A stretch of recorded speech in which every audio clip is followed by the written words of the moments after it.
توهی شاه جلال باشو کوه بی زوال. شلوم دوستا عزیز، برادرها و خواهرها، امیدوار هستم خوب و خوش و سرحال باشین. از محبت و فیض خداوند بهره‌مند بوده نعمات و برکات خداوند همیشه در زندگیتان سرازیر شود. دوستا عزیز، قسمی که میفهمین که ما در هر ویدیو درباره یک موضوع تازه صحبت میکنیم. امروز هم دوستا عزیز ما میخوایم درباره یک موضوع تازه از کتاب مقدس با شما صحبت بکنم و تعلیم امروز ما دوستا عزیز درباره ازی است که تعالیم و ارشادات کلام خداوند یعنی کتاب مقدس قدرت ایجاد همه خوبی ها، صفات نیک و نیکی های اخلاقی و روحانی را در ما و شما دارد.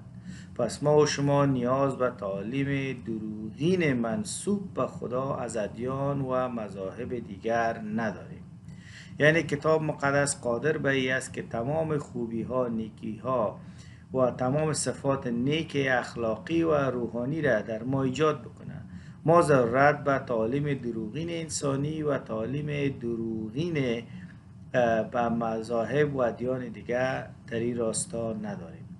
دوستان عزیز، همچنان میخوایم بگوییم که ما کار تلویزیون اینترنتی مسیحیان افغان را آغاز کردیم و اگر شما خواسته باشین میتونین شهادت ها و پیام هایتان را طریق ویدیو یعنی پیام های تصویری تان را با واسطه فیسبوک و آدرس ایمیل که در اینجا شما میبینین و یا از طریقی که شما میتونین را در یوتیوب دانلود بکنین و بعد ما میتونم او را اپلود بکنین و میتونم او را دوباره پس دانلود بکنم برای ما بفرستین و ما او پیام ها و شهادت های شما را در جریان صحبت های خود به نشر میسپارم و از طریق امی صفحه تلویزیون اینترنتی مسیحیان افغان و به نشر خواهد رسید.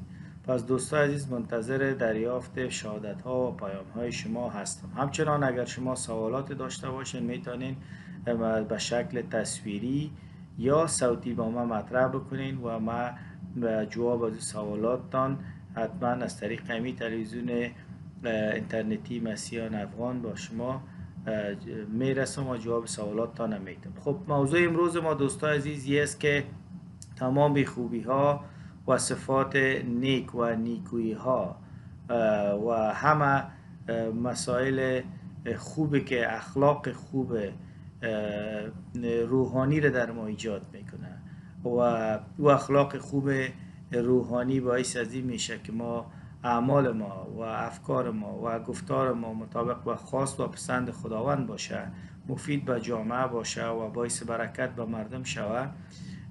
هم از این قدرت کتاب مقدس یا تعلیم کتاب مقدس کلام خداوند میتونه در ما ایجاد شود. کتاب مقدس همچی قدرت را داره چون کلام خداست و کلام خداوند با قدرت و پرنفوذ است و زنده هست و قدرت ایجاد همچی صفات خوب و نیکویی ها را در ما داره و ما نیاز به تعلیم مذاهب و ادیان دیگه که منسوب داده میشن به خدا نداریم. ما میتونیم همه خوبی ها و نیکویی ها و صفات نیک را در اخلاق ما، در زندگی روحانی ما با واسطه کلام خداوند یاد بگیریم و قادر بشیم تا او را عملی بکنیم و دارای همی صفات شویم و ما ضرورت نداریم به منابع و مراجع دیگی که ربط به خدا ندارن و هیچ قدرت در ما که باعث به وجود آمدن همچو خوبی ها و نیکویی ها و صفات نیک در ما شوه ندارن به او ما رجوع بکنیم. خب دوستان عزیز، ما میخوایم که از کتاب مقدس درباره از این موضوع چند آیه را بخوانم و ما ببینیم از کتاب مقدس که واقعا کتاب مقدس که کلام خداوند است قدرت ایجاد همین خوبی ها و نیکی ها و صفات نیک اخلاقی و روحانی را در ما داره و یا نه. پس بیاین که از کتاب مقدس بخوانیم بهتر و خوبتر میشه. ما چند تعداد زیاد از آیه ها را از افسسیان فصل 4 فصل 5 و فصل 6 میخوانم و در اینجا دوستای عزیز ما شما میبینیم که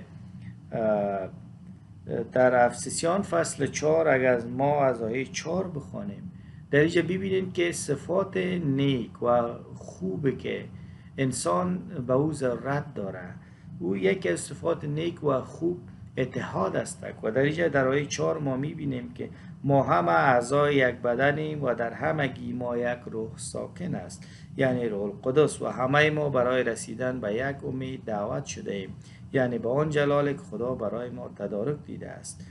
برای ما فقط یک خداوند، یک ایمان و یک تعمید وجود دارد. همه ما یک خدا داریم، پدر همه ما، بالاتر از همه ما، در همه ماست و در تمام ذرات وجود ما زندگی میکند. متوجه هستین دوستان عزیز؟ در اینجا ما شما میبینیم کتاب مقدس برای مسیحی ها یاد میکنه. اول در جامعه مسیح صحبت میکنیم که همه مسیحی ها با همدیگر یکی هستند، اعضای بدن یکدیگر هستند و در این اتحاد و همپذیری و همدلی با همدیگر زندگی بکنند. یعنی کتاب مقدس نه تنها برای ما تعلیم میده که ما در اتحاد و همپذیری و همدلی ما مسیحا در بین همدیگر خود زندگی بکنیم، بلکه برای ما قدرت نمیده که کار انجام بدیم. و امی رقم دوستا عزیز، زندگی تازه را که در ما با وجود آمده ای خود در بین مسیحا بود. حالا ببینیم با همه بشر، با هم مردم دنیا ما چه نوع یک زندگی میتونیم داشته باشیم که زندگی ما دارای امی خوبی ها، دارای امی صفات نیک، دارای امی اخلاق نیک روحانی باشه که ما بتانیم باعث برکت برای دیگران شیم، باعث یک فرد مثمر برای جامعه ما تلقی شیم و به شمار بیاییم. خب در اینجا میخوانم از آیه 17 فصل 4 افسوسیان که درباره زندگی برای ما شما تشریح میدم. بنابراین از جانب خدا به شما میگویم که دیگر مانند کسانی که هنوز نجات نیافتند، یعنی کسایی که نجات نیافتند، زندگی نکنید، چون ایشان کور و گمراه هستند و دل سنگشان پر از ظلمت است. ایشان از آیات خدا دورند، زیرا فکر و دل خود را برای خدا بستند، در نتیجه نمیتوانند راههای خدا را تشخیص دهند. برایشان اهمیت ندارد چی کار خوب است و چی کار بد، در فساد غرق شدند و برای ارضای هوس‌ها و شهوات خود دست به هر عمل زشت میزنند و از هیچ کار روی گردان نیستند. این زندگی کسایی است که مسیرش نشناسند، شاید هم یک زندگی داشته باشند. اما مایی که مسیح هستیم در آیه 20 میگه اما مسیح چنین روش برای زندگی به شما نیاموخته است. تعلیم کتاب مقدس چیست که ما چه نوع روش زندگی داشته باشیم. اگر واقعا صدای او را شنیده اید و حقایق را که درباره خود فرموده است درک کرده اید، پس اکنون باید طبیعت کهنه و گناه‌آلود خود را که بر اثر شهوات فریبنده فاسد و فاسدتر می شود از خود بیرون نمایید. فکر و ذهن شما باید روز به روز تغییر کند و به سوی کمال پیش رود. بله، شما باید شخص جدید و متفاوت شوید، شخص جدید و متفاوت شوید، شخص مقدس و درستکار و این طبیعت نو را که به صورت خداست بپوشید. دوستان عزیز، دیگه میگه مسیحیت برای ما یاد میده کاملا اون شخصی که پیش ازی بودیم اون رقم نباشیم، بلکه اون شخص باشیم که خداوند از ما میخواه، اون شخصی که واقعا اما اعمالش و صفاتش سرچشمه بگیره از صفات و از کردار خداوند، از خوبی های خداوند، از نیکی های خداوند. این چیزی که خداوند میخواه، او لباس اخلاقی روحانی که خداوند میخواه که ما بتن کنیم، او را میگه شما باید که بپوشین. پس میبینیم کتاب مقدس برای ما یه مثال هم میده در آیه 25. مثلا چی میگه؟ دیگر به هم دروغ نگویید، دیگر دروغ نگویید، بلکه گفتارتان همیشه راست باشد، زیرا ما اعضای یکدیگریم و اگر به یکدیگر دروغ بگوییم در واقع به خودمان لطمه میزنیم. دروغ مسیحیت بر ما تعلیم میده کاملا دور بکنیم و این نه تنها تعلیم میده بلکه قدرتش میده که اگر عصبانی شدید هستید اجازه ندهید گناهی از شما سر بزند. پیش از آن که خورشید غروب کند خشم را از خود دور کنید، زیرا اگر خشمگین بمانید با شیطان فرصت میدید که شما را به گناه وادارد. عصبانیت را مسیحیت میگه که منبع از این میشه که میتونه مبدا از این میشه که شما را مثلا به گناه باز شما روی بیارین و شیطان از استفاده بکنه. اگر کسی از شما قبلا دزد بود باید فوراً از این کار دست بکشد و با همان دست آبرومندانه کار کند تا بتواند به محتاجان کمک نماید. هیچ سخنان بد و زشت به زبان نیاورید، بلکه گفتارتان نیکو و مفید باشد تا به شنوندگان خیر و برکت برساند. طور زندگی نکنید که باعث رنجش روح القدس گردد. صحیح است؟ هر نوع تلخی، خشم، غضب، درشتخویی، ناسزاگویی و نفرت را از خود دور کنید و در عوض نسبت به هم مهربان و دلسوز باشید و یکدیگر را ببخشید همانطور خدا نیز شما را به خاطر مسیح بخشیده است. آمین. در اینجا دوستان عزیز ما و شما می‌بینیم چقدر زیبا کلام خداوند برای ما و شما صحبت میکنه و میگه که همین صفات نیک و خوبی را که در اینجا ما و شما خواندیم که دروغ نگوییم، اتحاد داشته باشیم، از عصبانیت دور باشیم و اعمال قبیح مثل دزدی و غیره را دور بکنیم، به محتاجان کمک بکنیم، سخن زشت و بد نگوییم، گفتار ما نیکو و مفید باشه، باعث رنجش دیگران و روی پاک خداوند نشیم، تلخی، خشم، غضب، درشتخویی، ناسزاگویی و نفرت را دور بکنیم، با هم دیگه مهربان و دلسوز باشیم. میبینیم که کتاب مقدس باعث قدرت ازیره داره و برای ما تعلیم میده و قدرت ازیره داره که همچه صفات نیک و خوب را که ما فعلا خواندم و نام گرفتم همیشه در ما ایجاد بکنه. پس ما ضرورت به تعلیم و به افکار انسانی و تعلیم مذاهب و ادیان دیگه نداریم. او بیشتر از او ادیان مذاهب کوشش کردن که تمام تعالیم و افکار خود را منسوب بسازن به خداوند که هیچگاه امکان نداره. می رقم اگر ما و شما از غلاطیان فصل 5 بخوانیم، در اینجا ما و شما میتونیم که بعض چیزای خوب را ببینیم و بخوانیم. و از غلاطیان فصل 5 آیه 16 ما میخوانیم ببینیم که دیگه کتاب مقدس چی صفات خوب در ما ایجاد میکنه. از این رو به شما توصیه میکنم که از اوامر روی خدا پیروی کنید و به شما آموخت که چی کنید و چی بکنید و کجا بروید. در این صورت دیگر برده امیال نفس سرکش خود نخواهید بود، زیرا ما انسان ها به طور طبیعی دوست داریم امیال نفسانی خود را به جا آوریم، امیالی که مخالف اراده و خواست خداست. برعکس هرگاه میخواهیم از اوامر روی خدا پیروی کنیم و خواست او را به جا بیاوریم، اعمال طبیعی ما با مخالفت با آنها میپردازد. این دو نیرو مدام در ما در حال کشمکش هستند و میکوشند بر اراده ما مسلط شوند. در نتیجه هر کار بخواهیم انجام دهیم از تاثیر این نیروها خالی نیست. اما هرگاه روی خدا شما را هدایت کند دیگر لازم نخواهد بود برای انجام دستورهای خدا به خود فشار بیاورید. نفس را کنترل میکنه. کلام خدا قدرت ازیره بر ما میده که نفس خود کنترل بکنیم و طریقه ازیره بر ما تعلیم میده که چطور بتونیم نفس خود را کنترل و اداره بکنیم و برای ما در این باره آگاهی میده که نفس چی ضررات خاص، امیال نفسانی انسان چی ضررات بر زندگی ما، بر شخصیت ما وارد میکنه. خب نفس چی میکنه؟ میگه هنگامی که از امیال و خواستای نادرست خود پیروی میکنید این گناهان وارد زندگی شما میشن: زنا و انحرافات جنسی و بیعفتی، بتپرستی و جادوگری و احضار ارواح، دشمنی و دو به همزنی، دو نفرک جنگ مندازی، کینه‌توزی و خشم، خودخواهی و نفع‌طلبی، شکایت و انتقاد و بهانه‌جویی، در اشتباه دانستن دیگران و بر حق شمردن خود و اعضای گروه خود، حسادت و آدمکشی، مستی و عیاشی و چیزهای از این قبیل. همانطور که قبلا هم اشاره کردم باز تکرار میکنم که این چنین زندگی کنید که هرگز که این چنین زندگی هر کی این چنین زندگی کند هرگز در ملکوت خدا جای نخواهد داشت. کتاب مقدس بر ما یاد میده که اعمال مثل زنا و انحرافات جنسی و بیعفتی و بتپرستی و جادوگری و احضار ارواح و دشمنی، دو به همزنی، کینه‌توزی و خشم، خودخواهی، نفع‌طلبی، شکایت و انتقاد، بهانه‌جویی، در اشتباه دانستن دیگران و بر حق شمردن خود، حسادت، آدمکشی، مستی، عیاشی و چیزهای از این قبل از ما باید دور شود. این کتاب مقدس بر ما تعلیم میده و قدرتش میده که کار ما انجام بدیم، در عین حال که از این دور باشیم. آیه 22 میگه اما هرگاه روی خدا زندگی ما را هدایت فرماید این ثمرات در زندگی ما به وجود خواهد آمد: محبت، شادی، آرامش، بردباری، مهربانی، نیکوکاری، وفاداری، فروتنی و خویشتن‌داری. هیچ یک از این صفات پسندیده تضاد با احکام مذهبی و شریعت یهود ندارند. پس کلام خدا نه تنها که او صفات خوب دیگه را که گفتیم در ما ایجاد میکنه و این صفات بد دیگه را از ما دور میکنه، در ما محبت، شادی، آرامش، بردباری، مهربانی، نیکوکاری، وفاداری، فروتنی و خویشتن‌داری را هم ایجاد میکنه که صفات بسیار نیک و خوبی هستند که ما باید از این بیاموزیم. متوجه هستین دوستان عزیز؟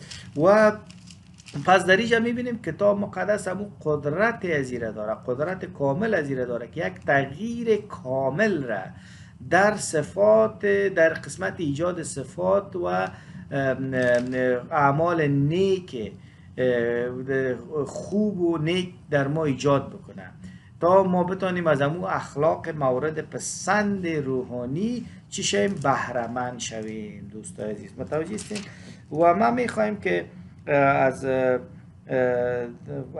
اول قرنتیان فصل 13 4 بخونم. متوجه هستین دوستان عزیز؟ و من میخوایم از فصل اعمال اول قرنتیان فصل 13 یکش بخونم و پیش برم و ببینیم خدا چی میگه در اینجا. میگه اگر عطای سخن گفتن با زبانهای مردم و فرشتگان را داشته باشم، زبانهایی که هیچگاه نیاموختم و در وجود خود نسبت به انسانها محبت نداشته باشم، همچون طبل تو خالی و سنج بی سر و صدا خواهم بود. اگر عطای نبوت داشته باشم و از رویدادهای آینده آگاه باشم و همه چیز را درباره هر چیز و هر کس بدانم اما انسانها را دوست نداشته باشم، چه فایده به ایشان خواهم رساند؟ و یا اگر چنین ایمان داشته باشم با فرمان من کوهها جابجا گردند اما انسانها را دوست نداشته باشم، باز هیچ ارزشی نخواهم داشت. اگر تمام اموال خود را با فقرا ببخشم و به خاطر اعلام پیغام انجیل زنده در میان شعله‌های آتش سوزانده شوم اما نسبت به انسانها محبت نداشته باشم، تمام فداکاری هایم بیهوده است. ببینین دوستان عزیز کلام خدا میگه ادیان و مذاهب بر ما چی یاد میده که اینمی که مثلا تو از امی کمال خاص و عطای سخن گفتن و مثلا همه چیز بفهمی و خوب کارهای کلان انجام میدی دم فوکس سرازیست. ولی مسیحیت چی میگه؟ میگه که کلام خدا میگه که محبت از همه چیز کده مهم است و کسی که میگه محبت داره در آیه 4 میگه کسی که محبت داره صبور است و مهربان است، حسود نیست، به کسی رشک نمیبرد، مغرور نیست، هیچگاه خودستایی نمی کند، به دیگران بدی نمی کند، خودخواه نیست، باعث رنجش کسی نمی شود.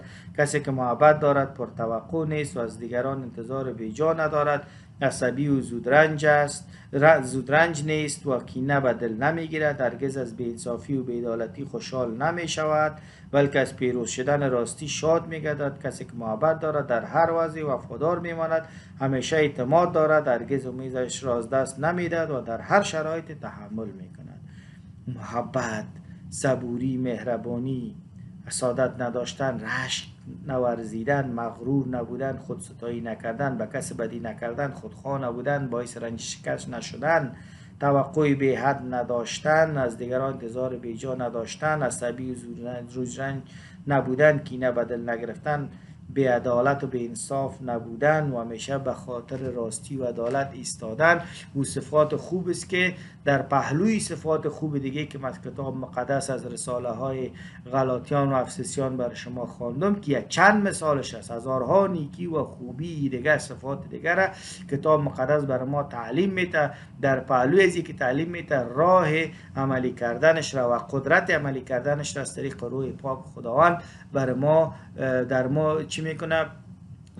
ایجاد میکنه و روح القدس ما را کمک میکنه که ما زمین صفات و صفات خوب و نیکی که باعث رشد و دگرگونی اخلاق روحانی ما میشه و اگر اخلاق روحانی مورد پسند خدا و مثبت می داشته باشیم باعث برکت بر مردم و جامعه میشیم و باعث خوشنودی خداوند و سرفرازی خود ما. این همچه اگر اخلاق نیک روحانی را کلام خداوند تعلیم کلام خداوند بر ما یاد میده، قدرتش را واسطه روی پاک خداوند میده تا او را ما در زندگی خود عملی بسازیم. دوستان عزیز پس قسم که عنوان درس ما بود که تعالیم و ارشادات کلام خداوند یعنی کتاب مقدس قدرت ایجاد همه خوبی ها و صفات نیک اخلاقی و روحانی را در ما داره و ما نیاز به ادیان و مذاهب و کتاب ها و تعالیم منسوب به خدا نداریم بلکه برای ما کتاب مقدس کافی است. پس مسیحای خوشخبری خوب است برای شما، کتاب مقدس تمام خوبی ها و نیکی ها در شما قدرت ایجادش را داره. شما به کتاب مقدس ایمان بیارین و کتاب مقدس را بخوانین و از خدا بخواین که قدرت از را بده تا همه خوبی ها و صفات نیکی که باعث تغییر و واژگونی اخلاق روحانی ما میشه او را مورد پسند خداوند میسازه. این قدرت خداوند برای ما بده و این خوبی ها در ما ایجاد شوه، ما زی بچشیم و ببینیم و باعث برکت بر خود و دیگران و باعث خوشنودی خداوند شیم.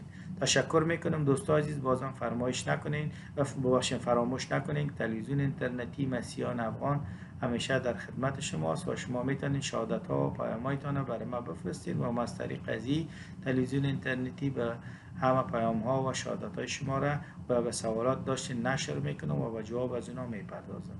خداوند با عیسی مسیح با همه شما باشه. فیض و محبت عیسی مسیح نصیب حالتان باد. در نام پاک خدای قدوس عیسی مسیح. آمین.